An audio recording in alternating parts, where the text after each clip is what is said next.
Deseo mencionar ante todo que sí creo en los milagros. Pero el milagro más grande es la transformación de un alma, como lo veremos en esta serie de mensajes. En estos últimos días usted escuchará mucho acerca de milagros que lo que anteriormente había oído. Lo peligroso es que no todos esos milagros son la manifestación ni la intervención de Dios en la vida de los seres humanos, sino más bien la manifestación del poder de las tinieblas. Por favor, leamos Juan capítulo 2, del verso 1 al 11. Al tercer día se hicieron unas bodas en Caná de Galilea, y estaba allí la madre de Jesús. Y fueron también invitados a las bodas Jesús y sus discípulos. Y faltando el vino, la madre de Jesús le dijo, «No tienen vino». Jesús le dijo, «¿Qué tienes conmigo, mujer? Aún no ha venido mi hora».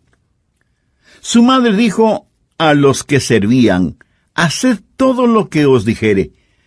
Y estaban allí 6 tinajas de piedra para agua, conforme al rito de la purificación de los judíos, en cada una de las cuales cabían 2 o 3 cántaros. Jesús les dijo, «Llenad estas tinajas de agua». Y las llenaron hasta arriba.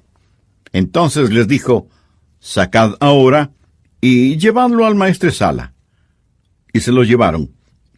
Cuando el maestresala probó el agua hecha vino, sin saber él de dónde era, aunque lo sabían los sirvientes que habían sacado el agua, llamó al esposo y le dijo, «Todo hombre sirve primero el buen vino, y cuando ya han bebido mucho, entonces el inferior. Mas tú has reservado el buen vino hasta ahora». Este principio de señales hizo Jesús en Caná de Galilea, y manifestó su gloria, y sus discípulos creyeron en él. Este milagro que acabo de leer es el primer milagro en el desfile de milagros que encontrará en el Evangelio de Juan.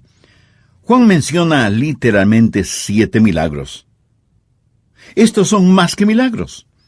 De hecho, la palabra utilizada para describir es una palabra que se traduce como señal, es decir, es un milagro con mensaje, es una señal con importancia o con significado.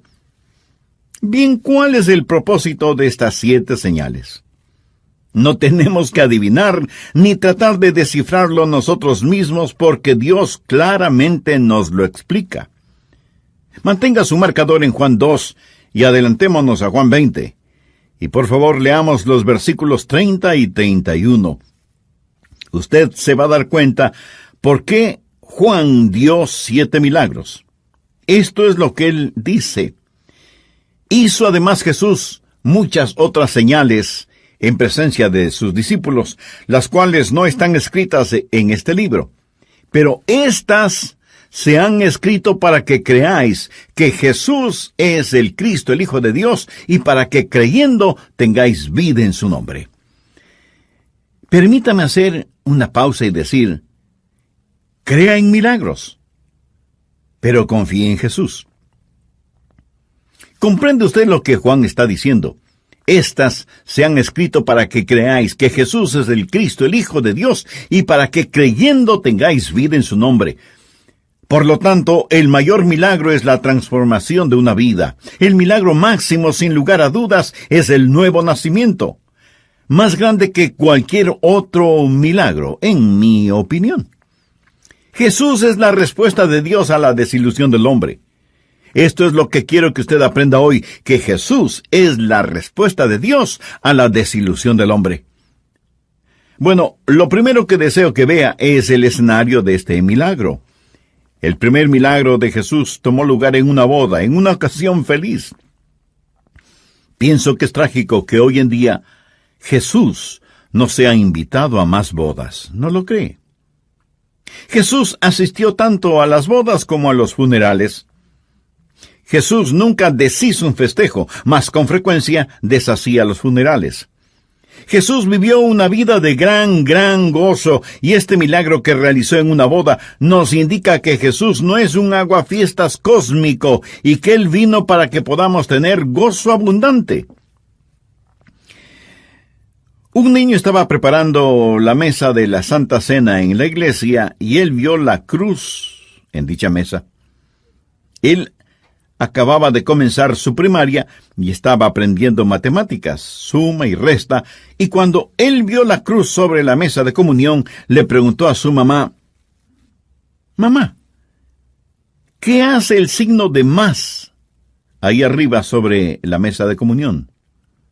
Por supuesto, ese signo de más era una cruz. Pero le recuerdo que la cruz es un signo positivo y no un signo negativo. Y Jesús ha venido para que podamos tener vida abundante y prometedora, vidas hermosas y llenas de gozo. Interesantemente, la Biblia no menciona el nombre de los novios. Esto es importante para mí, porque si nos lo hiciera saber significaría que ellos eran personas importantes.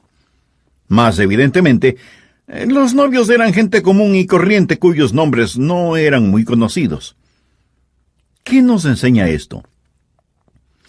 Nos enseña que Jesús ama a las personas como nosotros. Jesús ama a la gente común. Él está involucrado e interesado en los asuntos diarios de nuestras vidas. De hecho, aquí el Señor de la Gloria está haciéndose cargo de los refrigerios en una fiesta, lo que me indica que Jesucristo quiere estar con usted de lunes a viernes en su trabajo, como el domingo por la mañana en la iglesia. Me enseña que Jesús está interesado en cada uno de nosotros todos los días y en cualquier circunstancia. La presencia de Jesús en esa boda convirtió lo que pudo haber sido un desastre, lo convirtió en deleite. Jesús tiene la habilidad de convertir lo monótono en algo monumental. Veo a Jesús encargarse de las cosas pequeñitas, diminutas. Una de las ilustraciones más hermosas de esto en la Biblia no es sólo cuando convirtió el agua en vino, sino también cuando Jesús preparó desayuno para los discípulos. Él es el Señor al cual le importa lo que a usted concierne. Este es el escenario del milagro, es una boda, donde aparece el Señor de Gloria encargándose de lo ordinario, y con ello trae felicidad y gozo a dicha boda, porque Jesús es, sin lugar a dudas, una persona alegre, feliz. El segundo punto que deseo que vea no solo es el escenario de este milagro, sino también el simbolismo de este, porque es rico en simbolismo. Por favor, mire el versículo 6. Y estaban allí 6 tinajas de piedra para agua, conforme al rito de la purificación de los judíos, en cada una de las cuales cabían 2 o 3 cántaros. Jesús les dijo: «Llenad estas tinajas de agua». Y las llenaron hasta arriba. Entonces les dijo: «Sacad ahora y llevadlo al maestresala». Y se lo llevaron. Ahora Jesús convierte el agua en vino. Veamos versículo 9. Cuando el maestresala probó el agua hecha vino, sin saber él de dónde era, aunque lo sabían los sirvientes que habían sacado el agua, llamó al esposo y le dijo: «Todo hombre sirve primero el buen vino, y cuando ya han bebido mucho, entonces el inferior. Mas tú has reservado el buen vino hasta ahora». Bien, ¿cuál es el simbolismo de todo esto? El vino en la Biblia es un emblema, un símbolo de gozo. Por ejemplo, el Salmo 104:15 dice: «Y el vino que alegra el corazón del hombre, el aceite que hace brillar el rostro, y el pan que sustenta la vida del hombre». Aquí Dios habla del aceite, del pan y del vino como algo que da gozo y fortaleza. No quiero que nos desviemos y no quiero discutir referente a si era o no vino embriagador. Personalmente, no creo que lo fue. Incluso la Biblia nos advierte del vino embriagador en Proverbios capítulo 23, versículos 31 y 32. «No mires al vino cuando rojea, cuando resplandece su color en la copa». Es decir, cuando está fermentado. Y sí hay un tiempo cuando se fermenta. Obviamente existe un tiempo cuando éste no está fermentado. Necesitamos entender que Dios también llama vino al jugo de uvas sin fermentación. Continuemos leyendo. Se entra suavemente, es decir, está fermentado. mas al fin como serpiente morderá y como áspid dará dolor. El gozo y refrigerio que Jesús brindó en la boda no tenía una serpiente. Este era un vino puro, no estaba contaminado. Satanás sustituye el gozo de Jesús con la embriaguez. No piense, como algunos erróneamente han dicho, que la gente en esos tiempos no sabía cómo conservar el jugo de uvas sin fermentarlo. El Dr. Driver, un reconocido erudito, dijo lo siguiente: la gente en esos tiempos hacía una bebida como la sidra de manzana al revisar constantemente la fermentación. Esta era frecuentemente consumida en lugar de agua. El nombre de la técnica es mosto. El vino es un símbolo de gozo, pero ¿qué de las 6 tinajas de agua? Bien, la Biblia nos enseña en el libro de Apocalipsis que el número 6 es el número del hombre. Estas tinajas eran de piedra, provenían de la tierra. Tal y como el hombre proviene del polvo de la tierra, estas 6 tinajas de agua ilustran la humanidad. Estas tinajas estaban llenas de agua para los ritos de purificación de los judíos. Note lo que dice el versículo 6. Y estaban allí 6 tinajas de piedra para agua, conforme al rito de la purificación de los judíos. Es decir, estaban allí para la ceremonia de purificación. Por favor, ponga su marcador en Juan y busquemos Marcos capítulo 7. Usted va a comprender algo acerca de la purificación que llevaban a cabo los judíos antes de comer. Marcos 7, versículos del 1 al 3.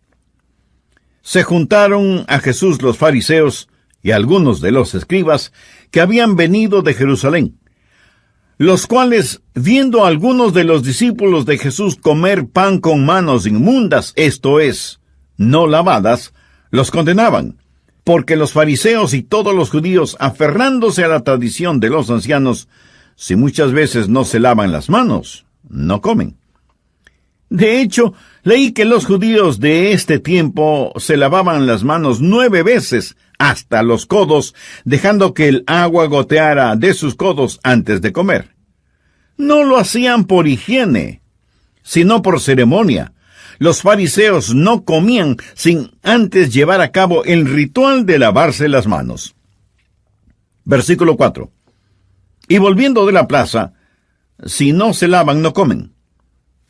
Y otras muchas cosas hay que tomaron para guardar, como los lavamientos de los vasos de beber, y de los jarros, y de los utensilios de metal, y de los lechos. Le preguntaron, pues, los fariseos y los escribas: ¿por qué tus discípulos no andan conforme a la tradición de los ancianos, sino que comen pan con manos inmundas? No están diciendo que sus manos no estaban limpias, sino que no habían realizado la ceremonia o ritual de la purificación. Observe lo que Jesús les contesta en el versículo 6. Respondiendo él les dijo: hipócritas, bien profetizó de vosotros Isaías, como está escrito: este pueblo de labios me honra, mas su corazón está lejos de mí. Estas tinajas representan la religión tradicional de la gente, frías, de piedra, llenas de ritualismo y tradición. En otras palabras, representan al hombre con su religión, mas sin la realidad. Bien, entonces Jesús les había mandado a los sirvientes llenar estas tinajas de agua, pero llénenlas completamente. ¿Por qué hasta arriba? Porque Jesús dijo: he venido para cumplir la ley. Ni una jota ni una tilde pasará de la ley hasta que todo se haya cumplido. Amigo, toda la justicia que la ley requiere se cumplió en el Señor Jesús. Es decir, Él llenó los requisitos de la ley. Jesús cumplió con la ley hasta la última tilde. Después de que las 6 tinajas estaban llenas de agua hasta el tope, Jesús les dijo que se las llevaran al maestresala o encargado del banquete. ¿De dónde sacaron ellos el agua? ¿De las 6 tinajas de piedra? No lo creo, puesto que los sirvientes las tuvieron que llenar hasta arriba. Las sacaron de un pozo y fue el agua de dicho pozo la que Jesús convirtió en vino. Porque lo que Jesús está diciendo es: yo cumplo con lo viejo y traigo lo nuevo. Tú no necesitas más estas 6 tinajas de agua, ahora tienes el pozo, me tienes a mí, yo soy el pozo, yo he venido para que tengan vida y para que la tengan en abundancia. Verá, el vino que los novios tenían al principio de la fiesta era el mejor que ellos podían ofrecer, mas sin embargo, era de calidad inferior. Y no solo era inferior, sino que tenían una cantidad limitada. Mas Jesús es el pozo de gozo que simboliza no solo la calidad, sino la cantidad ilimitada. Sáquenlo, llévenlo, tráiganlo a la fiesta. Por lo tanto, en esta boda hubo vino de sobra. Usted se dará cuenta que aquí lo que nuestro Señor está haciendo es dando una ilustración gráfica de Juan 10, versículo 10, donde Jesús dijo: yo he venido para que tengan vida y para que la tengan en abundancia. ¿Lo ve? La vida que Jesús da es vida abundante. Hubo más que suficiente vino en la boda. Cuando Jesús alimentó a los 5,000, se llenaron 12 canastas de sobras. Cuando el hijo pródigo comenzó a meditar acerca de la casa de su padre, dijo: en casa de mi padre tienen abundancia de pan. Por ello, cuando nuestro Señor nos salva, Él no solo perdona nuestro pecado y nos libera del infierno, sino que Él nos da vida abundante y libre. La Biblia dice que Jesús nos perdona abundantemente. Si usted ha hecho mal a alguien y luego le dice: por favor, perdóneme, y dicha persona le contesta: bien, sí, te perdono, esto es un perdón. Pero si lo abrazan amorosamente, esto es un perdón abundante. Este es el tipo de perdón que nosotros tenemos en nuestro Señor. Mas no solo tenemos el perdón abundante, sino también la provisión abundante. Nuestro Señor, tal y como dio vino en abundancia, nos bendice abundantemente. Jesús dijo: yo he venido para que tengan vida y para que la tengan en abundancia. Cuando preparaba este mensaje, se me vino a la mente Efesios capítulo 3, versículo 20. Y aquel que es poderoso para hacer todas las cosas mucho más abundantemente de lo que pedimos o entendemos, según el poder que actúa en nosotros. Este es el simbolismo del vino en este milagro, que Jesús toma esos corazones de piedra, esos recipientes de arcilla llenos de religión y rituales sin sentido, y Jesús los llena hasta arriba y se entrega a sí mismo como el gozo que es para nosotros. En cierta forma, cada uno de nosotros éramos como esas vasijas de arcilla llenos de religión y ritualismos antes de conocer al Señor Jesucristo. Y Él ha cambiado nuestro ser interior. Pero para hacerlo, Él tuvo que ofrecerse como sacrificio vivo por nuestros pecados.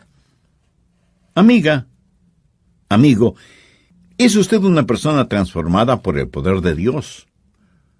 ¿Ha invitado al Señor Jesucristo para que sea su Salvador y Señor? ¿Se ha arrepentido de sus pecados y confesado su necesidad de ser salvo o salva? ¿Ha invitado a Jesús a su corazón para que tome el control total de su vida? Si no lo ha hecho aún, lo puede hacer este mismo momento. Ore al Señor para que le salve, le perdone y le limpie. Hable con Él con la sencillez y la honestidad con la que usted conversaría con su mejor y más íntimo amigo, porque Jesús no solo que quiere salvarle y redimirle, sino que Él quiere ser su amigo. Si usted le abre las puertas de su corazón, el Señor transformará las insípidas aguas de su vida pecaminosa en refrescante vino de salvación.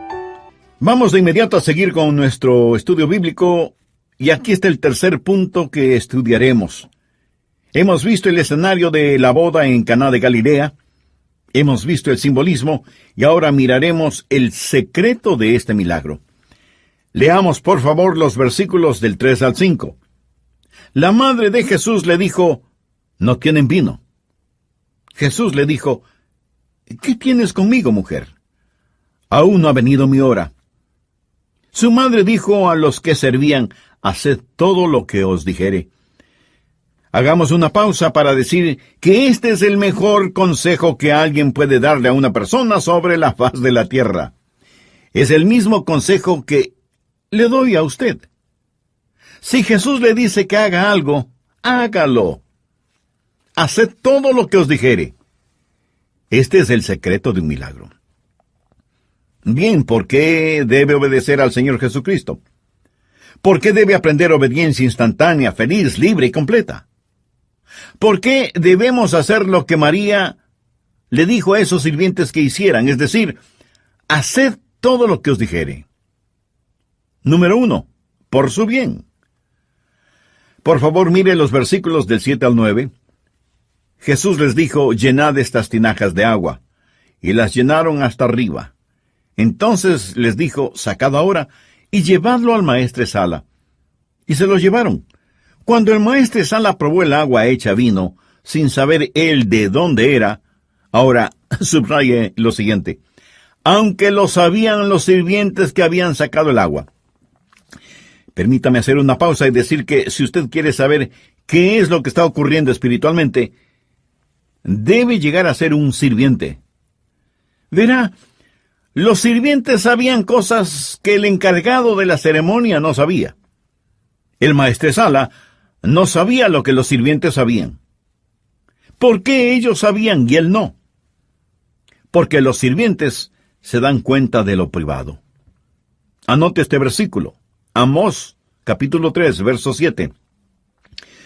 Porque no hará nada Jehová el Señor sin que revele su secreto a sus siervos los profetas. Los sirvientes conocen los secretos. Esto es cierto en la casa presidencial, en la mansión del gobernador, en la oficina del banquero, en mi oficina y en su oficina o en su lugar de trabajo.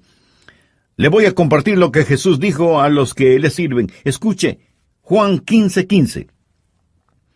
Ya no os llamaré siervos, porque el siervo no sabe lo que hace su señor.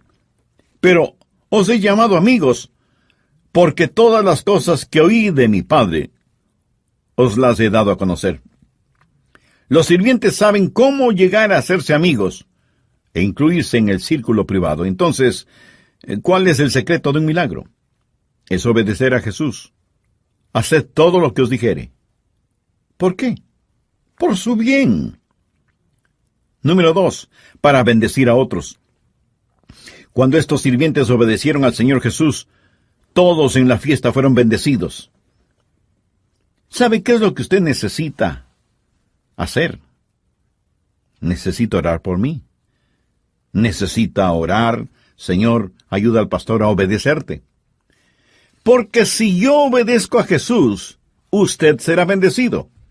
Si usted obedece a Jesús, usted y otros serán bendecidos. Verá, su obediencia no fue solo para su bien o para bendecir a otros, sino también para el gozo de otros.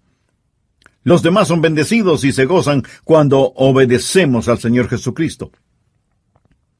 Cuando nuestro Señor hace un milagro, por lo general lo hace a través de alguien. Nuestro Señor pudo haber hecho este milagro sin manos humanas y sin la ayuda humana, pero Él les ordenó a los sirvientes que llenaran las tinajas de agua.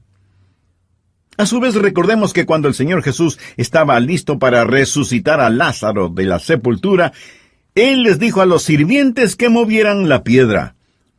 Dios utiliza al ser humano como un instrumento para llevar a cabo sus milagros. Bueno, ¿por qué debería obedecerle? ¿Cuál es el secreto de un milagro? Es la obediencia. ¿Pero por qué la obediencia? Número 1, por su bien. Número 2, para bendecir a otros. Número 3, para glorificar a Dios.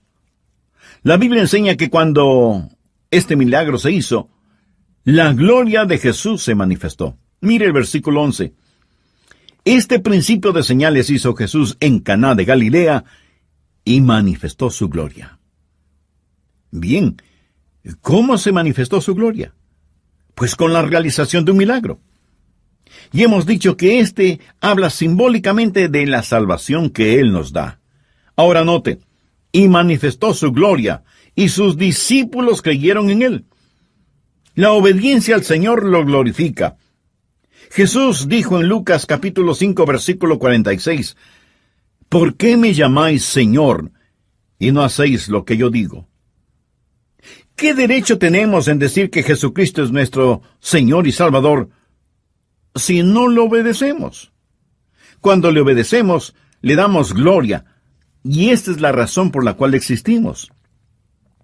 Las palabras de María, haced todo lo que os dijere, me hacen recordar cuando Simón Pedro estuvo pescando toda una noche y el Señor Jesús llegó a la playa y les preguntó, ¿han pescado algo? Simón respondió, toda la noche hemos trabajado y nada hemos pescado. Jesús le dijo, echad la red a la derecha de la barca. Simón Pedro contestó, nada hemos pescado, mas en tu palabra echaré la red.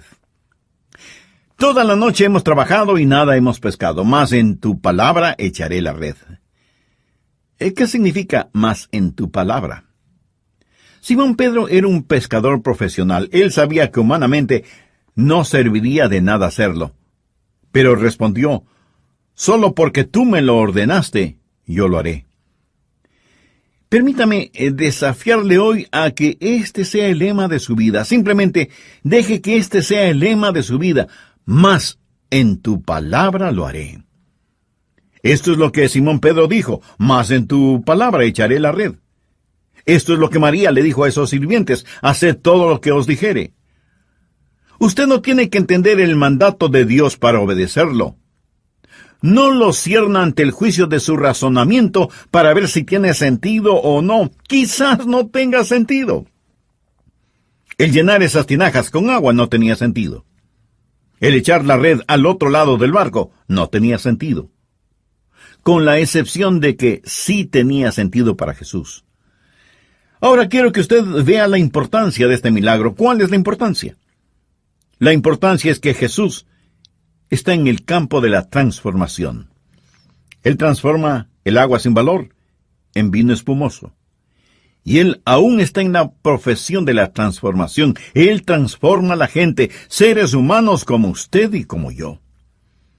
Alguien sabiamente dijo, la naturaleza nos forma, el pecado nos deforma, la educación nos informa, las penitenciarías nos reforman, pero Jesús nos transforma. Él es un transformador, y aquí lo vimos cambiar milagrosamente el agua en vino de primera calidad. Pienso en Simón Pedro, que era un bocón, un pescador rústico y hediondo. ¿Cómo transformó la vida de él, el Señor Jesús, en el llameante apóstol de Pentecostés? ¿Cómo transformó al apóstol Juan, quien tenía un fuerte temperamento? Tanto es así que le apodaban el Hijo del Trueno, y fue transformado en el apóstol del amor. Pienso en cómo Jesús transformó a Mateo, quien era un recaudador de impuestos. Mateo, el que escribió el Evangelio según San Mateo. Medito en cómo transformó a María Magdalena, quien era una ramera poseída por demonios, y luego fue una de las primeras en verlo resucitado. Pienso cómo Él transformó en lo particular mi propia vida. La importancia es el cambio o la transformación de vidas. Hoy me arrodillé con un hombre adulto de unos 40 años, y abrazándole, oré. Cuando él entregó su corazón a Jesucristo, él se arrodilló como un pecador y se levantó como un hombre salvo en camino al cielo. ¿Por qué? Porque Jesús está en el negocio de la transformación. Esta es su profesión. Oí acerca de un hombre que compartía su testimonio en una campaña al aire libre, y estaba presente uno de esos sarcásticos burladores que nunca faltan y que siempre buscan problemas, y le gritó, ¿por qué no cierras la boca y te callas? Tú estás solo soñando. De pronto sintió que alguien le alaba fuertemente de la camisa. Era una pequeña niñita que le dijo, Señor, ¿me permite decirle algo? El hombre que está hablando allí es mi papá. Papi era un borracho, solía gastar todo el dinero que ganaba en whisky. Mi madre estaba siempre muy triste y lloraba la mayoría del tiempo. Incluso a veces cuando mi papá regresaba a casa, mi papá golpeaba a mi mamá. Y luego agregó, yo no tenía zapatos, no tenía un vestido bonito para ir a la escuela. Pero mire estos zapatos. Y ve este lindo vestido que tengo puesto. Y puede ver a mi mamá. Es esa linda señora que tiene una gran sonrisa en su rostro. Esa es mi mamá. Ella es ahora feliz. Ella canta cuando está planchando, o cocinando, o lavando. Por último, la niñita le suplicó, Señor, si mi papá está soñando, por favor no lo despierte. Me gusta esta historia, porque ilustra en su totalidad de lo que hablo. Que la importancia de este milagro es que Jesús es el que transforma. Él que convirtió el agua en vino. Es el que puede cambiar radical, dramática y eternamente todo corazón que se entrega a Él. Y aquí tenemos el último punto. La profecía de este milagro. La profecía en este milagro. Porque este milagro tiene importancia simbólica y profética. Juan capítulo 2, versículo 1. Al tercer día se hicieron unas bodas en Caná de Galilea. Al tercer día. Usted sabe que el Espíritu Santo pudo haber escrito muchas cosas, muchas otras cosas. Entonces, ¿por qué el Espíritu Santo menciona el tercer día? Bien, creo que aquí hay algo de simbolismo e insinuación profética. Porque desde que Jesús llevó a cabo estos milagros, han pasado ya, como si dijéramos, 2 días de historia humana. Recuerda lo que Pedro dijo en 2 de Pedro capítulo 3, versículo 8. Para con el Señor un día es como 1000 años, y 1000 años como un día. Creo, mi amigo, que más de 2000 años han pasado, es decir, 2 días y un poquito más. Y estamos en el tercer día. Creo que el tercer día está a punto de amanecer en toda su gloria. Creo que esta boda simboliza y anuncia otra boda que está por acontecer, y es la cena de las bodas del Cordero, que anticipo con gran ansiedad. Cuando usted llegue allí, y yo llegue allí, quiero decirle que el vino del gozo fluirá libremente, y que su gloria en esa celebración será manifestada en su totalidad. Y sabemos que con Jesús las cosas simplemente van mejorando más y más. El versículo 9 dice, cuando el maestresala probó el agua hecha vino sin saber él de dónde era, aunque lo sabían los sirvientes que habían sacado el agua, llamó al esposo y le dijo, todo hombre sirve primero el buen vino. Y cuando ya han bebido mucho, entonces el inferior, mas tú has reservado el buen vino hasta ahora. ¿Qué significa esto? Significa que con Jesús la vida siempre mejora más y más. Jesús le da a usted lo mejor al último. Satanás le da a usted lo mejor primero.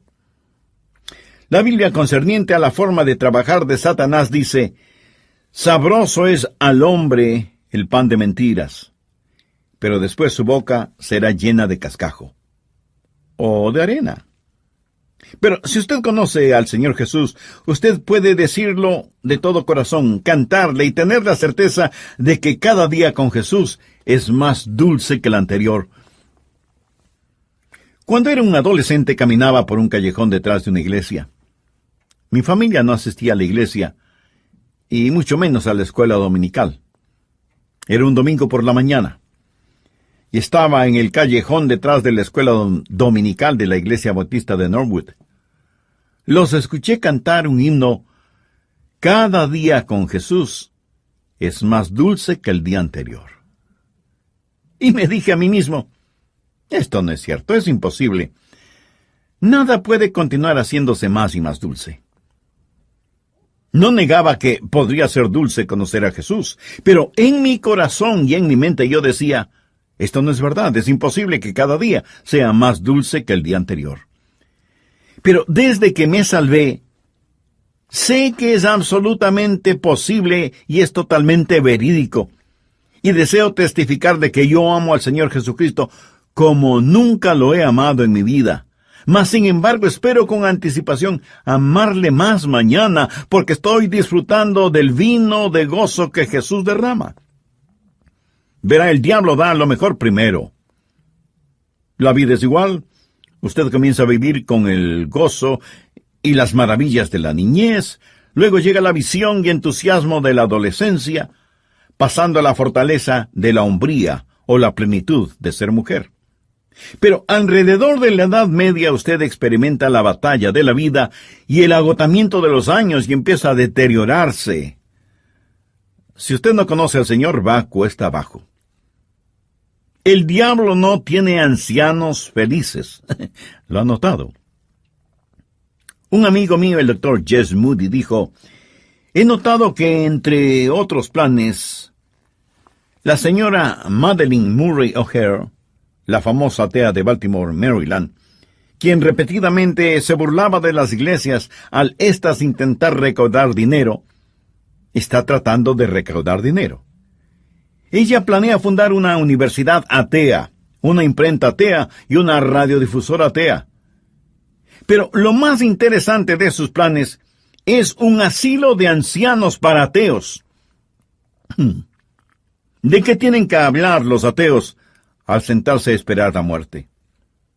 Discuten acerca del legado moral de decencia, honradez y sensibilidad espiritual que han legado a sus hijos, o del bien que el ateísmo ha hecho al mundo, los hospitales, los huérfanos, la superación de la mujer y la distribución masiva de literatura decente. Quizás discuten acerca de la gran defensa contra el comunismo que el ateísmo ha establecido. Y cuando llegue el ocaso, y cuando la conversación para el ateo en silla de ruedas comienza a pausar, ellos pueden contemplar alegremente su futuro. El ateo anciano tiene tanto que anticipar con interés. Y él concluyó con estas palabras: los ancianos ateos nunca mueren. Simplemente se van al infierno. Piénselo. Sin Jesús, la vida empeora más y más. Y la ahora fallecida y famosa atea Madeleine Murray O'Hare lo sabe por experiencia. Amigo, lo repito, cuando Jesús hizo su primer milagro, fue una manifestación de su gloria. Pero apenas si puede esperar a que Él regrese otra vez. Pronto y muy pronto Él viene. Gloria a Dios que anticipamos su venida. Permítame concluir este mensaje diciendo que Jesús realizó este milagro. Él cambió el agua en vino. Pero fue un milagro con un mensaje que nos enseña que Él está en la profesión de la transformación. Y los milagros de gracia son siempre mayores que los milagros de gloria. Cuando Jesús cambió el agua en vino, Él lo hizo con una palabra. Pero cuando Él salvó mi alma, Él colgó sobre una cruz. El mayor milagro es el milagro del nuevo nacimiento. Juan dijo: hizo además Jesús muchas otras señales en presencia de sus discípulos, las cuales no están escritas en este libro. Pero éstas se han escrito para que creáis que Jesús es el Cristo, el Hijo de Dios, y para que creyendo tengáis vida en su nombre. Amigo, amiga, permita que Jesús lleve a cabo un grandioso milagro en su vida, el milagro de la redención. Entréguele en este instante a su corazón, deposite su fe en Él y reciba el regalo de la vida eterna. Al orar de la siguiente manera, con sus propias palabras: Señor Jesús, te necesito. Soy pecador y estoy perdido. Sé que no puedo salvarme a mí mismo. Jesús, tú eres el Hijo de Dios. Tú moriste por mí, cargaste mis pecados a la cruz, y el Padre te resucitó de entre los muertos. Lo creo de corazón y te recibo. Te invito a entrar ahora en mi vida. Me postro ante ti y te hago Señor de mi vida. Perdona mis pecados y sálvame. Sálvame, Señor Jesús. Se lo pidió. Lo hizo. Entonces, agradézcaselo. Ore así: Gracias por salvarme, Jesús.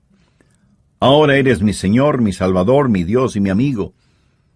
Y Señor Jesús, no me avergonzaré de ti, porque tú tomaste mi lugar en la cruz. Oro en tu nombre. Amén. Si usted oró de esa manera e hizo una decisión por Cristo, la paz de Dios que sobrepasa todo entendimiento inundará su corazón y su vida. Su abundante. Un niño estaba preparando la mesa de la Santa Cena en la iglesia y él vio la cruz en dicha mesa. Él acababa de comenzar su primaria y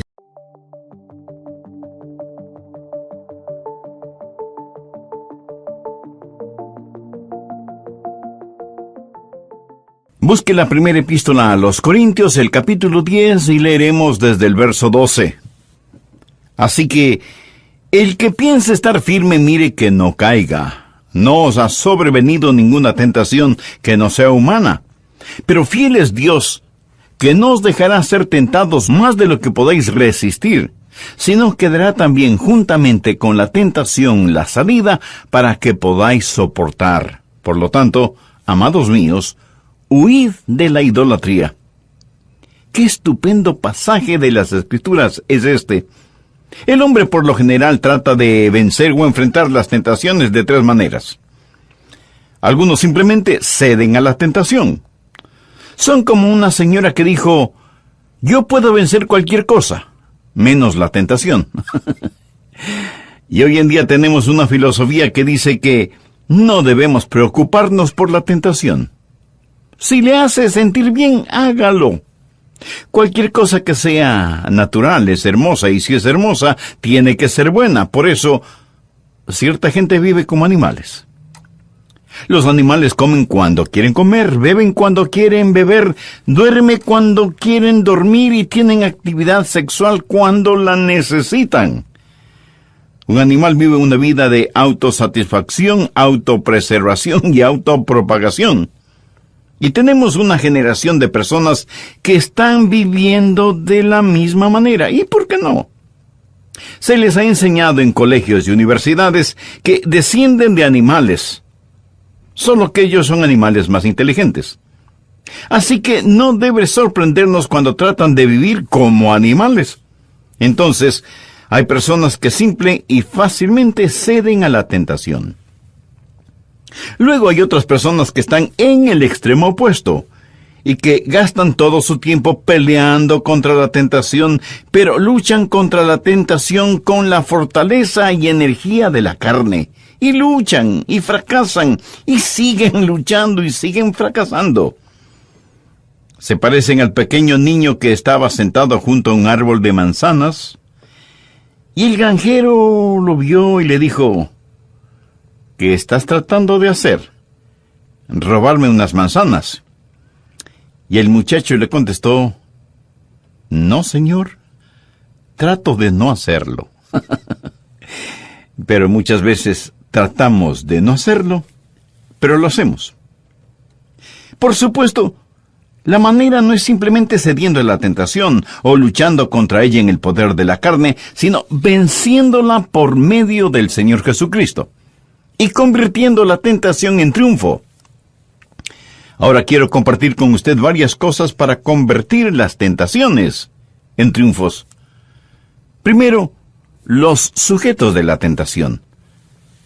¿Quiénes son los tentados? ¿Quiénes son objetos de tentación? Bien, la Biblia lo dice en el verso 12, así que el que piense estar firme, mire que no caiga. Ahora, eso es simplemente una advertencia para todos nosotros, porque todos nosotros somos sujetos de tentación. Y si usted me pregunta, ¿aún usted, Pastor Rogers? Por supuesto. Y usted dice, yo no sabía que los pastores eran tentados. Escúcheme. El Señor Jesús fue tentado.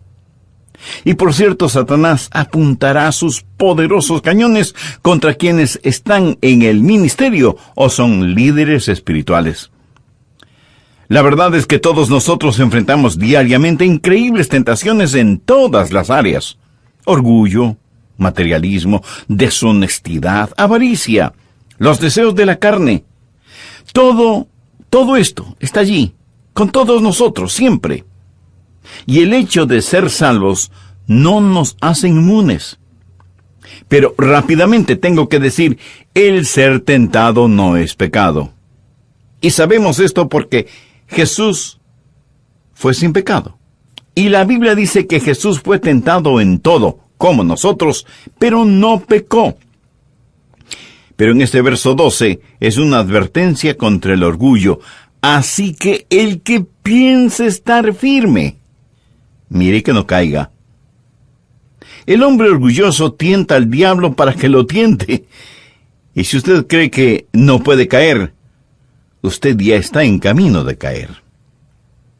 El hombre que está tratando de luchar contra la tentación con sus propias fuerzas es el hombre que puede estar caminando hacia su caída. Y esto nos presenta una interesante pregunta. Si Dios realmente nos ama, ¿por qué no hace imposible que seamos tentados? Si Dios realmente nos ama, ¿por qué no elimina a Satanás simplemente? ¿Por qué Dios no quita cada seducción a fin de que no seamos tentados? Bueno, si Dios hiciera eso, usted y yo perderíamos algo. Perderíamos el poder y la habilidad de ser victoriosos por medio del Señor Jesucristo. Parece que en lo espiritual tratamos de ganar a como de lugar, caiga quien caiga y pese a quien pese. Y lo paradójico es que muchas veces para forzar victorias aparentemente espirituales, empleamos medios y estratagemas muy carnales. Pero obtener una aparente victoria de esa manera no es victoria. En la vida real, si no hay oposición, no hay victoria. Dios no le ha llamado a una vida fácil, pero le ha llamado a una vida de victoria por medio del Señor Jesucristo. Y gracias a Dios que siempre nos lleva de triunfo en triunfo, así que todos nosotros somos sujetos de tentación. Segundo, la fuente de la tentación. Quiero que note la fuente de la tentación en el verso 13. No os ha sobrevenido ninguna tentación. Ahora, note lo siguiente, que no sea humana. Usted me dirá, pastor, tengo una tentación muy especial. No la tiene.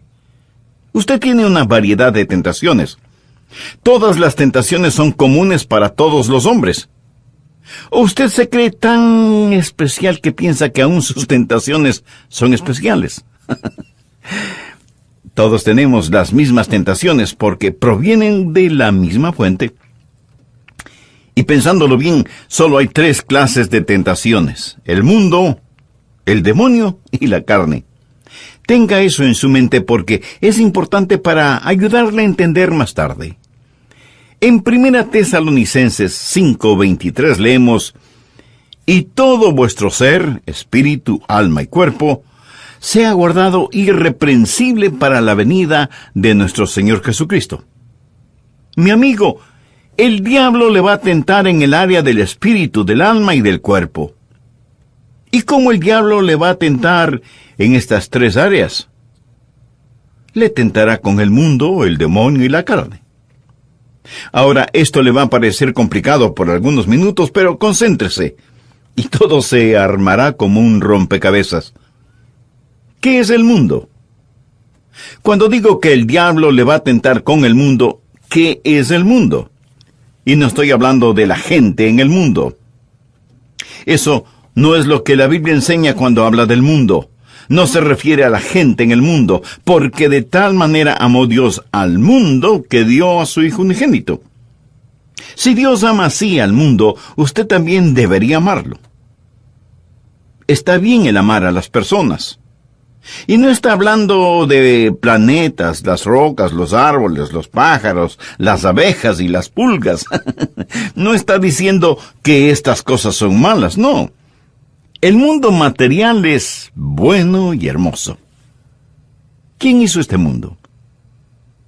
Este es el mundo de mi Padre.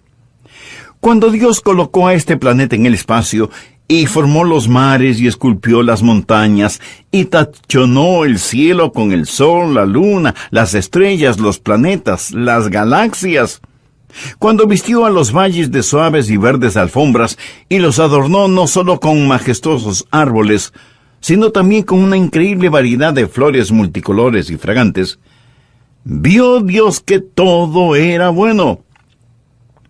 Así que nunca deje que el diablo le diga que el mundo físico es malo, porque no lo es.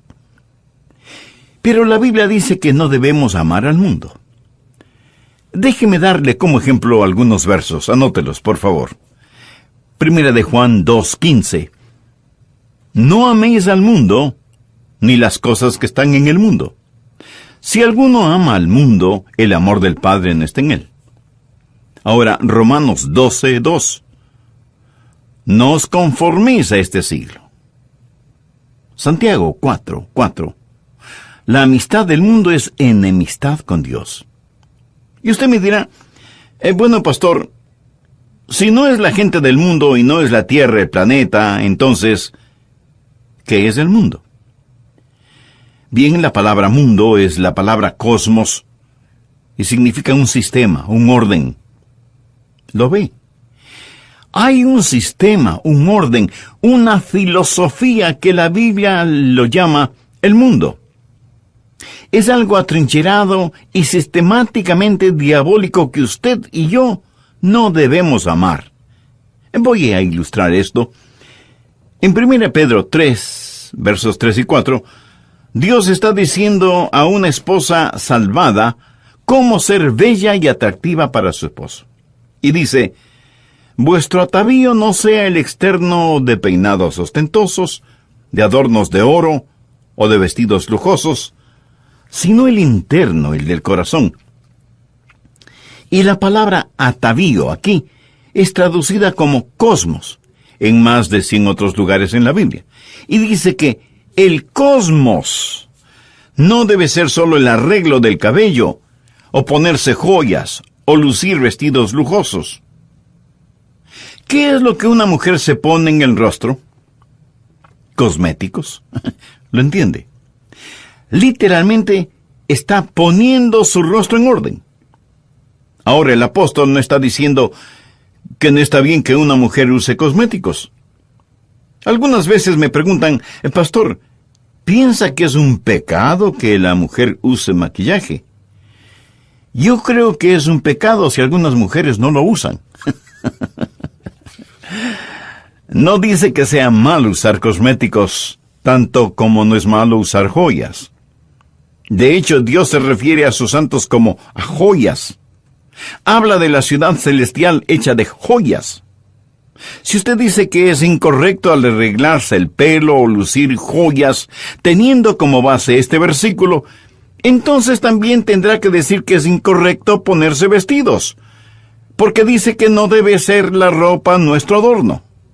Por cierto, él no está diciendo que para ser espirituales debemos caminar desnudos.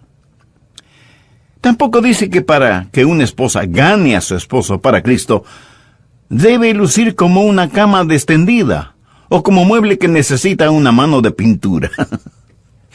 Entonces, ¿qué es lo que está diciendo?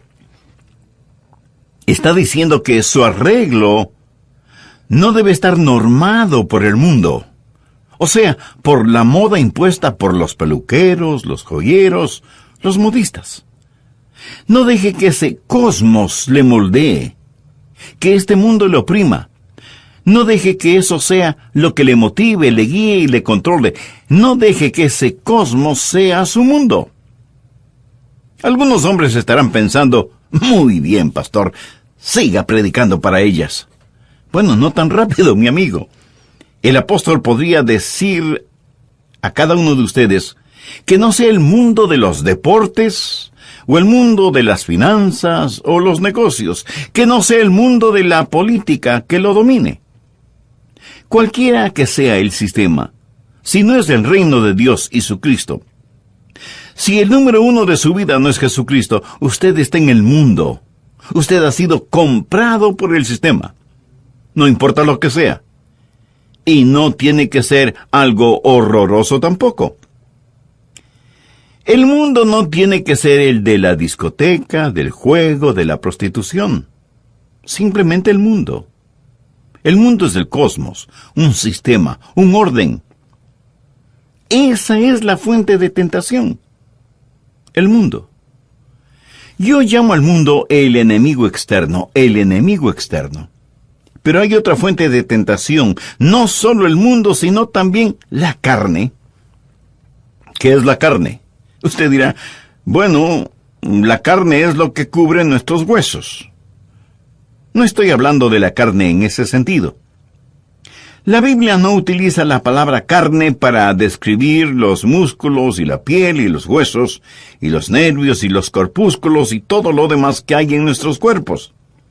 A veces lo hace. Pero cuando usa la palabra carne para hablar de la tentación, la usa en un sentido completamente diferente.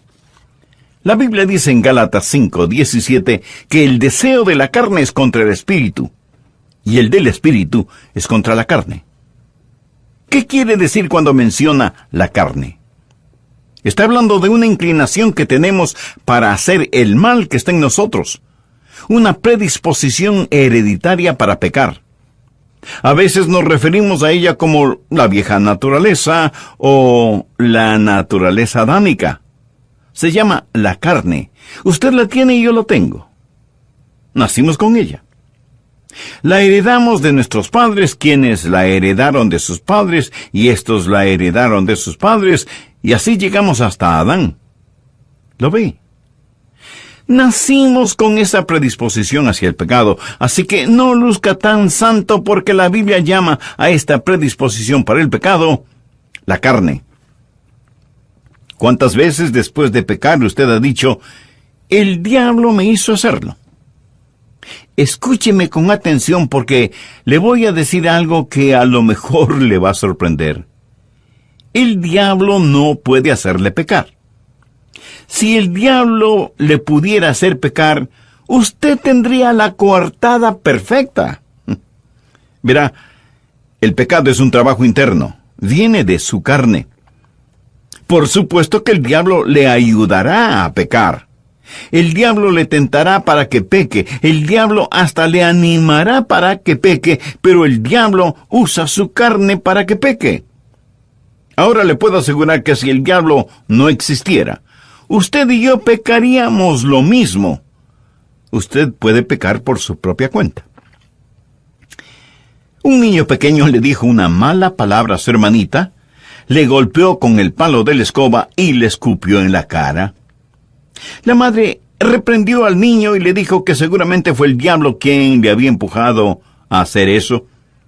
Y el muchachito le respondió, el diablo hizo que le dijera esa mala palabra y que la golpeara con el palo de la escoba, pero el escupirle en la cara, esa fue mi propia idea.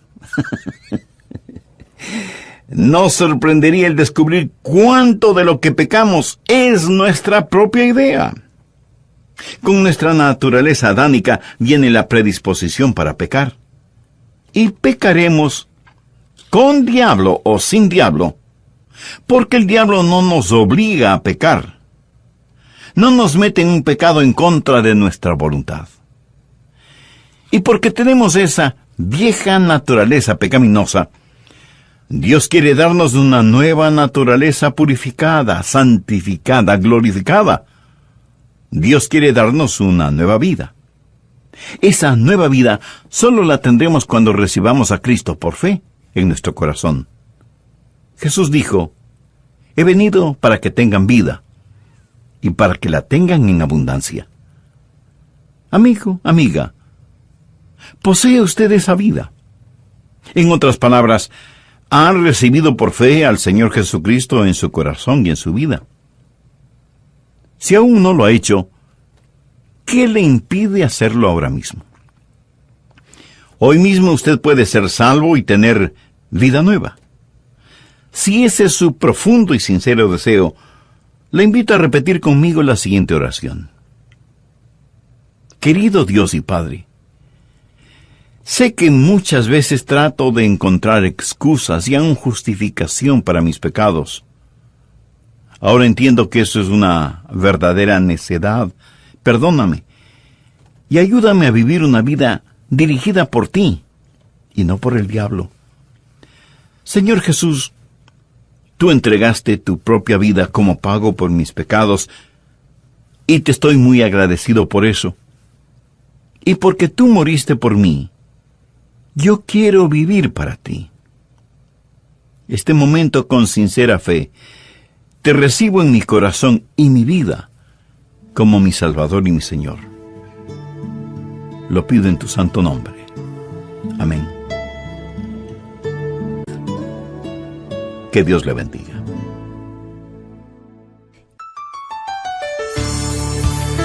¿Le hace el diablo caer en pecado? El Dr. Adrian Rogers, en la serie Regresemos a las Bases, nos lo explica. Las fuentes de nuestra tentación son el mundo, la carne y el diablo. El mundo es el enemigo externo. La carne es el enemigo interno. Y el diablo es el enemigo infernal. Porque existe el diablo realmente. Y él quiere que usted peque. Por eso usa la carne para tentarle a que peque. Permítame describir la anatomía de la tentación. Piense que el mundo es un fósforo y que la carne es un enorme depósito de gasolina. Piense que el diablo es quien enciende el fósforo y lo bota en la gasolina. Y ahí tiene usted la anatomía del pecado. Cómo el diablo usa el mundo y la carne para hacer que usted peque. Recuerde, el diablo no lo meterá a usted en el pecado, pero le dará todas las facilidades y le animará para que usted voluntariamente peque. Y su tentación es muy común, porque la tentación es común en todos los seres humanos. Nuestro maestro, el Dr. Adrian Rogers, en la voz del pastor Lenín de Llanón, nos entregan la segunda parte de su mensaje, Cómo convertir las tentaciones en triunfos. Por favor, busque Primera de Tesalonicenses 5:23. Y todo vuestro ser, espíritu, alma y cuerpo, sea guardado irreprensible para la venida de nuestro Señor Jesucristo. Recuerde que estamos estudiando cómo convertir las tentaciones en triunfo. Veamos como tercer punto el lugar de su tentación. ¿Dónde será tentado? No con qué será tentado, sino dónde será tentado. Usted es espíritu, alma y cuerpo. Está hecho a la imagen de Dios, del Trino Dios. Y usted tiene una triple naturaleza, espíritu, alma y cuerpo. Es muy importante que usted entienda esto, porque si no lo entiende, no sabrá cómo luchar. Dije que el mundo es el enemigo externo. Déjeme decirle dónde le tentará el mundo. Lo hará primordialmente en el área de su alma. ¿Qué significa la palabra alma? La palabra griega para alma es psique o psiquis en español. Su alma es su mente, sus emociones, su voluntad. Su psiquis es su ego, usted mismo. La persona que vive dentro de usted. Eso es su alma. Y con su alma, usted tiene una vida psicológica. Y el mundo, este cosmos, este sistema, le tentará primordialmente en el área de su alma, de su psiquis, de su ego. Eso es lo que significa ser mundano, vivir en egolatría. Si usted es un cristiano mundano, porque que los hay, usted es un ególatra. Permítame darle un ejemplo de esto. En el Antiguo Testamento, recuerda cuando Abraham y su sobrino Lot tenían una guerra familiar.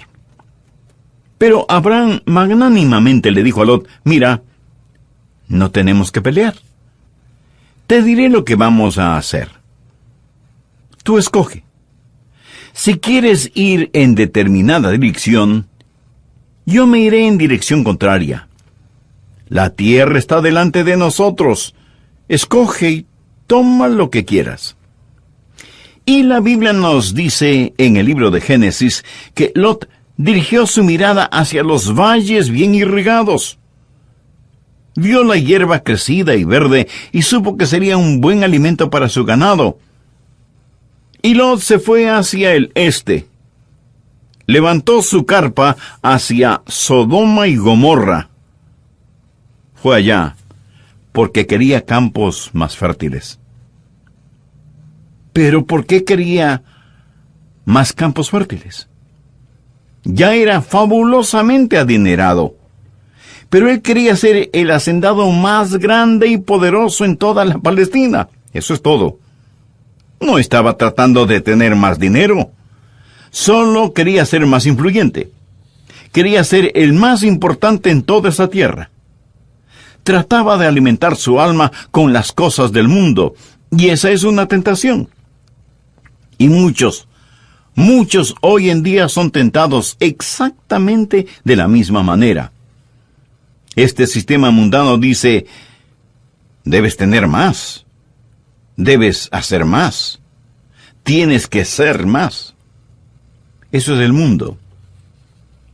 En Primera de Juan 2:16 leemos, porque todo lo que hay en el mundo, los deseos de la carne, los deseos de los ojos y la vanagloria de la vida, no proviene del Padre sino del mundo. Y todo esto está en guerra contra su alma. Ahora, ¿qué es la carne? Es la predisposición para pecar. Su cuerpo estará sujeto a tentaciones físicas. Las áreas del apetito, lascivia, pereza, violencia, son las áreas de la carne. Y somos tentados de esa manera. El rey David miró desde la terraza de su palacio y vio a una hermosa mujer que se bañaba. Era Betsabé. Y él se quedó mirándola. Y algo dentro de él, esa vieja predisposición adánica para el pecado, esa lujuriosa tentación sexual se despertó en él. Su pulso se aceleró, sintió un incontenible deseo sexual. Esa fue una increíble tentación sexual para David, y él cedió a esa tentación y cayó. El enemigo externo pelea contra el alma, mientras que el enemigo interno pelea contra la carne. Ahora, ¿qué acerca del enemigo infernal, el diablo? ¿En contra de quién hace la guerra? Usted dirá que el diablo está tratando de que usted cometa adulterio, está tratando de que usted sea un borracho, o a lo mejor quiere que usted sea un ególatra. No necesariamente. Escuche. El diablo está en guerra contra su espíritu. ¿Qué es el espíritu? ¿Cuál es la diferencia entre su espíritu y su alma? Su alma es el sentido de su autopercepción de Dios.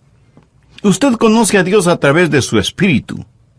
Solo el hombre tiene espíritu. Y eso es lo que hace que el hombre sea más que un animal. El hombre puede conocer a Dios, y la Biblia dice que Dios es espíritu, y que los que le adoren deben adorarle en espíritu y en verdad. Y Pablo dijo en Romanos 8:16, el espíritu mismo da testimonio a nuestro espíritu de que somos hijos de Dios. El espíritu en el hombre es ese vehículo de comunicación, adoración, alabanza y conocimiento espiritual. ¿Y qué es lo que el diablo quiere hacer? El diablo quiere separarnos de Dios. Por lo tanto, el enemigo infernal, el diablo, hace guerra principalmente contra su espíritu. Escúcheme, el diablo no está necesariamente interesado en que usted se emborrache. ¿Sabe usted que el diablo a lo mejor preferiría que usted no beba? Si el emborracharse lo alejaría de Dios, entonces el diablo le incitaría a beber. Pero a lo mejor el diablo quiere que usted permanezca sobrio. A veces he pensado que el diablo debe de estar avergonzado de algunos borrachos. Quiero decir, ahí está un borracho dormido en una calle, cubierto con su propio vómito y lleno de moscas. ¿Cree usted que eso es una buena propaganda para el diablo? Le diré que la mejor propaganda para el diablo es el hombre distinguido, con una fina camisa y elegante corbata, sentado cómodamente y rodeado de hermosas mujeres. ¿Tiene en su mano un cóctel? No es un borracho. Maneja bien la situación. Pero no conoce a Dios. Y no estoy diciendo que no conoce a Dios porque tenga una copa de licor en su mano. Lo que estoy diciendo es que al diablo le fascina esta clase de personas de éxito, según el mundo, hombres y mujeres distinguidos que no conocen a Dios. Al diablo no le importa si usted vive en una imponente mansión o si tiene buenos modales. A él le tiene sin cuidado el que usted sea delicado o inteligente y que sea miembro de algunos clubes sociales o culturales importantes. Tampoco le importa si usted asiste a una iglesia y es una persona religiosa. Nada de eso le importa al diablo, tanto y en cuanto usted no conozca personalmente a Dios. Porque lo que el diablo está tratando de hacer es separarle de Dios. Lot es un ejemplo del mundo tentando al alma. David es un ejemplo de la carne tentando al cuerpo. Simón Pedro es un ejemplo del diablo tentando al espíritu. ¿Recuerda lo que Jesús le dijo a Simón Pedro un poco antes de que Pedro negara con maldiciones de que conocía a Cristo?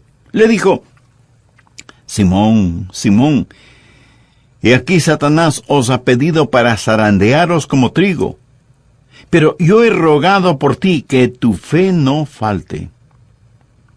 Puso atención a estas palabras de Jesús. He orado por ti para que tu fe no falte. ¿Cuál fue la tentación de Simón Pedro cuando negó al Señor Jesucristo? ¿No estaba en un viaje ególatra? ¿No estaba bajo ningún ataque sexual o de lujuria carnal? Su fe se debilitó. Y Satanás quería tenerlo para zarandearlo como a trigo. Primordialmente, Satanás quiere separarnos del todopoderoso Dios. Volvamos a 1 Corintios 10, verso 13. No os ha sobrevenido ninguna tentación que no sea humana, pero fiel es Dios, que no os dejará ser tentados más de lo que podéis resistir, sino que dará también juntamente con la tentación la salida, para que podáis soportar. Contra los deseos de la carne, la palabra clave es huir. ¿Qué es la carne? Es la vieja naturaleza adánica dentro de nosotros que trata de usar los deseos de la carne para tentarnos. Y la Biblia enfática y repetidamente advierte: huye de la fornicación, huye de las pasiones juveniles. Y usted puede ser ya una persona mayor, adulta, y sin embargo, podrá verse arrastrado por alguna pasión carnal, aunque no sea juvenil. La Biblia no nos dice que debemos pelear contra esta clase de tentaciones, nos dice que debemos huir. Ahora, si hay alguna tentación que despierte en usted cosas negativas, huya de esas cosas, y mientras más rápido mejor.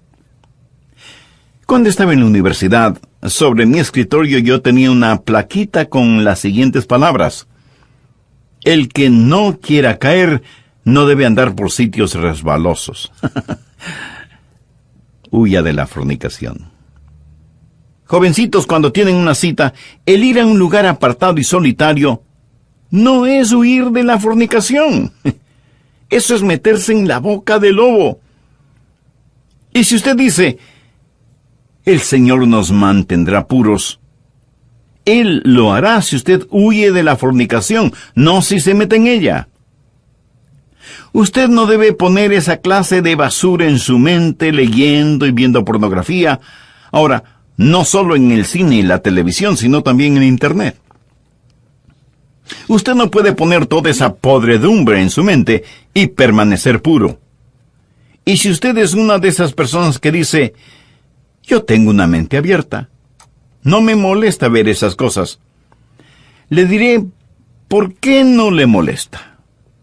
Primero, creo que está mintiendo. Pero si no está mintiendo, entonces usted o es Superman o un extraterrestre. La Biblia dice en Proverbios 6:27, tomará el hombre fuego en su seno, sin que sus vestidos ardan. Usted no pondría basura en su boca, ¿verdad? Entonces, ¿por qué poner basura en su mente? Huya de la fornicación. Dice un refrán, mejor ser un cobarde salvo que ser un valiente condenado. Jovencitos y jovencitas, cuando tengan una cita, vayan a ver un juego de fútbol o básquetbol, en donde estarán rodeados de miles y miles de personas. Y si van a darse un beso de despedida, hágalo frente a la puerta de la casa de ella, donde hay luz, y donde el papá de ella está mirando por una ventana con un garrote en la mano. En serio, ¿qué estoy diciendo? Estoy diciendo que usted no se pone en situación comprometida. Si el licor es tentación para usted, manténgase lejos de las bebidas alcohólicas. Y si tiene alguna botellita de licor escondida por ahí, vacíela en el lavabo. Así por lo menos ayudará a quemar la suciedad que hay en las cañerías. ¿Está tratando de dejar de fumar? Pues no tenga cajetillas de cigarrillos guardadas por todas partes. Bótelas a la basura, no las regale a sus amigos. Simplemente rómpalas y bótalas. Y no faltará quien me diga, pero Dios hizo la planta de tabaco. Por supuesto que sí. Pero la hizo para matar insectos, no gente. Huya de la fornicación. Si es necesario, aprenda a ser un cobarde de primera clase. Cuando la esposa de Potifar tentó a José, José era un esclavo en la casa de Potifar. Y esa malvada mujer tuvo tremendo apetito sexual por este joven esclavo hebreo, y trató por todos los medios de que José fornicara con ella. Cuando José se dio cuenta de lo que estaba sucediendo, y cuando esta impía mujer lo agarró y trató de que fuera a la cama con ella, José salió huyendo a toda velocidad, dejando en su apuro su manto en las manos de ella. Él huyó de allí. Él saturó ese lugar con su ausencia. Ahora nosotros a lo mejor nos reímos de él, pero él mantuvo su pureza. Y conozco a alguna gente tan tonta que hoy diría, la señora Potifar no tenía que actuar de esa manera. Ella y José deberían haberse arrodillado junto a la cama y orar acerca del asunto. No. No se nos pide que luchemos contra esta clase de tentación. Se nos dice que huyamos. Contra la carne la palabra clave es huir. Pero, ¿qué acerca del mundo? ¿Cómo vence usted al mundo? Contra el mundo la palabra clave es fe. En su epístola, Juan nos dice, esta es la victoria que ha vencido al mundo, nuestra fe. Nuevamente, no se nos dice que debemos pelear contra la mundanalidad. ¿Qué es lo que hace la fe? La fe hace que Dios sea real para usted, una brillante y viva realidad. En 1 de Juan 2:15 leemos, si alguno ama al mundo, el amor del Padre no está en él. Ahora ponga atención a lo siguiente.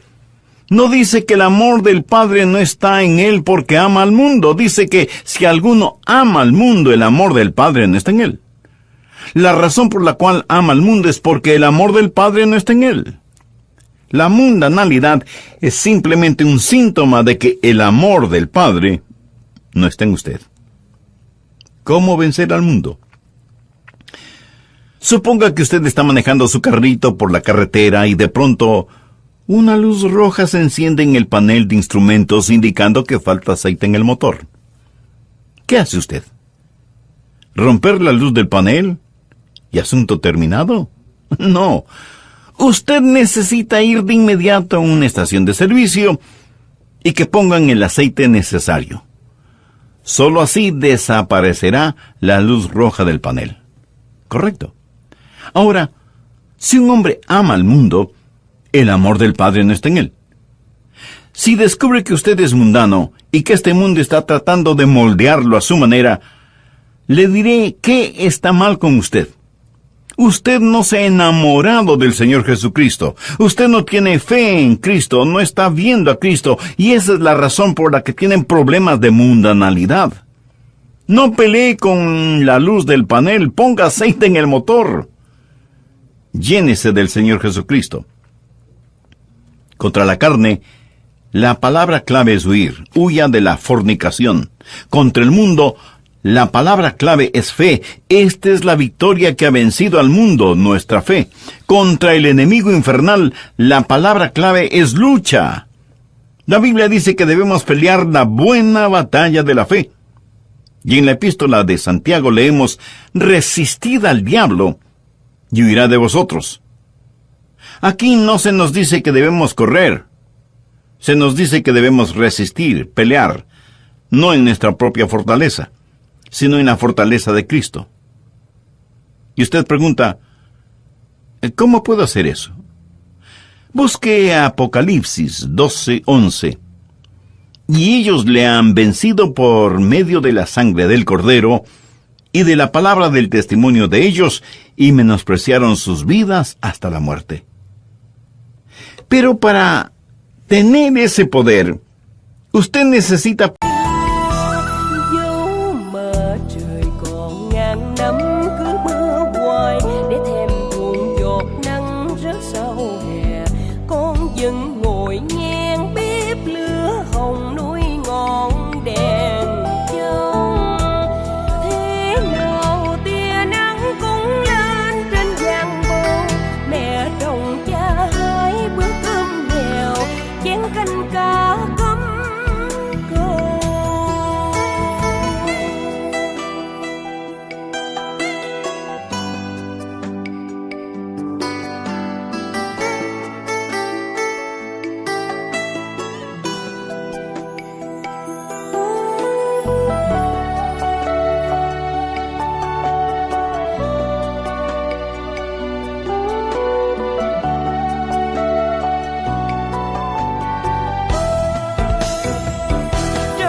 Trong chỉ có ấm áp và em. Anh có ước gì đâu một tách cà phê, một buổi sáng yên lành ta tất bật đón chào ngày mới. Hôm qua là đi lùi đi xa, những điều to tát như yêu thương hằn dặn thứ tha. Hãy để cho chú chim đang hót bên ngoài cửa sổ, đang chờ em là rau đầy một sổ. Bó hoa đang chờ cắm vào một ngày bận rộn của anh, và anh đã ra rồi. Nên sẽ thích yên em, ăn uống ngon mặc đẹp, đọc những quyển sách hay, đi lang thang ở đây. Vui đầu việc làm. Khi tắm tại vì đang nằm cậu trong khi ngủ và yêu em khi anh muốn. Anh có ước gì đâu em ạ, cuộc đời này là hợp của điều giản dị. Ta cứ sống thật cầu nguyện và yêu thôi, mọi thứ chỉ là bản thân nó, hoặc vốn dĩ đã là một phép màu, chỉ yêu thôi. Ta cứ sống thở cầu nguyện và yêu thôi, mọi thứ hoặc chỉ là bản thân nó, hoặc vốn dĩ đã là một phép màu, chỉ yêu thôi.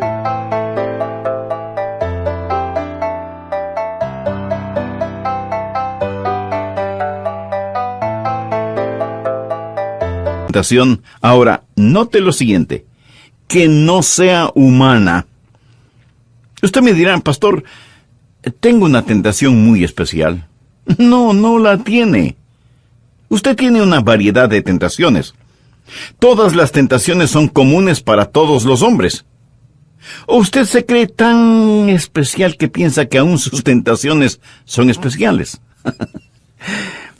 Todos tenemos las mismas tentaciones porque provienen de la misma fuente. Y pensándolo bien, solo hay 3 clases de tentaciones: el mundo, el demonio y la carne. Tenga eso en su mente porque es importante para ayudarle a entender más tarde. En 1 Tesalonicenses 5:23 leemos: y todo vuestro ser, espíritu, alma y cuerpo, sea guardado irreprensible para la venida de nuestro Señor Jesucristo. Mi amigo, el diablo le va a tentar en el área del espíritu, del alma y del cuerpo. ¿Y cómo el diablo le va a tentar en estas 3 áreas? Le tentará con el mundo, el demonio y la carne. Ahora, esto le va a parecer complicado por algunos minutos, pero concéntrese, y todo se armará como un rompecabezas. ¿Qué es el mundo? Cuando digo que el diablo le va a tentar con el mundo, ¿qué es el mundo? Y no estoy hablando de la gente en el mundo. Eso no es lo que la Biblia enseña cuando habla del mundo. No se refiere a la gente en el mundo, porque de tal manera amó Dios al mundo que dio a su Hijo unigénito. Si Dios ama así al mundo, usted también debería amarlo. Está bien el amar a las personas. Y no está hablando de planetas, las rocas, los árboles, los pájaros, las abejas y las pulgas. No está diciendo que estas cosas son malas, no. El mundo material es bueno y hermoso. ¿Quién hizo este mundo? Este es el mundo de mi Padre. Cuando Dios colocó a este planeta en el espacio y formó los mares y esculpió las montañas y